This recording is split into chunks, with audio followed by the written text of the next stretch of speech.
So our next story is by Dr. Ruoh-Yeng Chang, who has traveled from Chilliwack, BC to be with us today. So Dr. Chen was a recipient of the AMS Mimi Divinsky for the best story written by a family physician in English.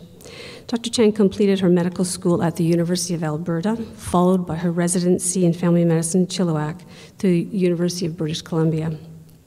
Her interests are in palliative care, chronic pain, and psychiatry. She is a clinical instructor with the University of British Columbia Family Medicine Program and practices locum in Chilliwack, where she also has hospital privileges and works in the OR. I'd like to call on Dr. Chen now to give us her story. This is from when I was a medical student, and I thought I did not know whether I could be a doctor, so I figured that if I worked with somebody who is dying, which was to me the hardest thing in the world, then maybe I could hack it. So I'm here, reading about it. It's called Only Life. She was 20 years old with a new palliative diagnosis of cancer. The wedding was called off because she didn't want him to be a widower. Classes were dropped, trips were canceled. Life moved from the movie theater and her apartment to the 10-room acute palliative ward. The word unfair seemed completely inadequate to describe the situation, but there it was. In palliative care, we often become intimately involved with our patients and their family. We hold hands, pass tissues, field the big questions, and we answer the small. We spend hours talking about pain control options and symptom management, and we strive for every patient to have a good death, painless, comfortable, cared for. My first encounter with her was bewildering. I was a medical student, bright-eyed, full of beneficence, prepared to answer all manner of concerns after reading her chart. I politely interrupted a question to see how she was doing. "Fine," was all she said. "Pain? I don't need anything today." I didn't believe her, but the words were final and dismissive, so miffed, I withdrew. Days went by. Other patients grew dear to me. With them, I would talk, sometimes for hours. But her? She gave me 1-2 minutes a day.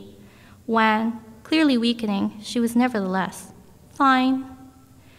I felt like I was doing something wrong. Maybe she didn't like me. I tried being more cheerful. No change. I tried more solemn. Caring, brisk. No change. I was baffled. Then the pain got worse. She wasn't fine. One wince, and I pounced, finally ready to help. Where did it hurt? How bad? How long? Getting better? Worse? More morphine? Intramuscular? Did she need a port? How about a Tylenol? She didn't answer any of my questions at all, just stood there. At first, confusion reigned. Then something in me caught on. "I'll get you a morphine pill." The words came out gently, gentler than I had ever spoken to her. No more questions, no more worries, just dealing with that wince. I knew that she hated shots. She hated anything to do with being sick. I knew that she had refused intravenous lines and didn't want a port. I knew that she wanted me to fix it and go. Stiff nod. She stood perfectly still in her jeans and sweater. Her family continued to talk, although they were worried. They didn't approach us.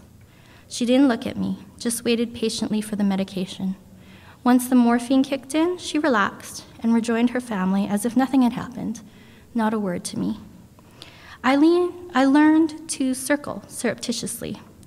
I learned that the morphine questions were for when other people weren't paying attention. I learned to quietly pick up bags of vomit without a word. And most importantly, I learned that life was the only thing that was allowed in that room. Street clothes instead of gowns. Movies and music instead of tears. People streamed in and out. Normal chairs around the bed, not hospital issue. Piles of cushions and blankets in front of the TV we had to put on the ground because there was no shelf strong enough. Doctors and nurses didn't belong. We were reminders of death and illness. We expect patients to answer questions, to ask them and interact with us on a daily basis. For her, I learned to watch and listen to the quiet cues, to use all my education and intelligence, but keep the process to myself. We were satellites, available at the push of a button, but otherwise invisible. Only life in that room, only love and laughter, only videos and photos, only living. Even when all she could do is lie in bed, they surrounded her with chatter. She would sleep while her friends rocked out and wake to the same. Every waking moment of her life was on her own terms. One day, I stopped at the door for an end-of-the-day check. The gang was curled up in front of the TV. "Good movie." She was laughing and gestured for me to sit by her sister. I took off my white coat, slumped into the pillows. Honestly, I remember nothing of the show. So worried about her was I. I watched her like a hawk, in awe of her brave face and terrified of what she kept inside. Now, I only remember the green grapes. We eat them steadily.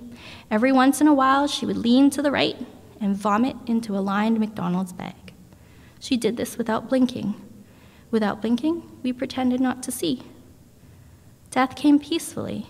The only contents of that room were her loved ones and a sunbeam. She went to sleep and never woke up. She inspired me. She didn't live like she was dying. She died as if she was living. More than that, she taught me so much. She made me realize that sometimes I am more effective to my patients in the background, that the life I work so hard to make better can involve me in the least. She taught me to be silent and stealthy. She taught me to let people, even dying people, just live. Living is what happens when medicine works. Our work can be like air, vital but invisible, missed if not present, but hardly ever thought about. She taught me never to forget how crucial the movies, the grapes, and the laughter are to our patients. And she taught me to bring only life into our rooms. Lovely story, of which we could talk a lot about. But the phrase that, I don't know about you guys, but the phrase that keeps jumping out at me was, "I took off my white coat." I wonder if you can just talk a little bit about that. She hated the white coat. I think she hated everything to do with medicine, and the white coat is what represents medicine for so many of us. When we become residents or medical students, we put on that coat. But when you take it off, you're just another person. You're just eating grapes. You're just in your head, and the only doctor there is the one in your head and not the one sitting by her. And that's what she needed. So you take it off.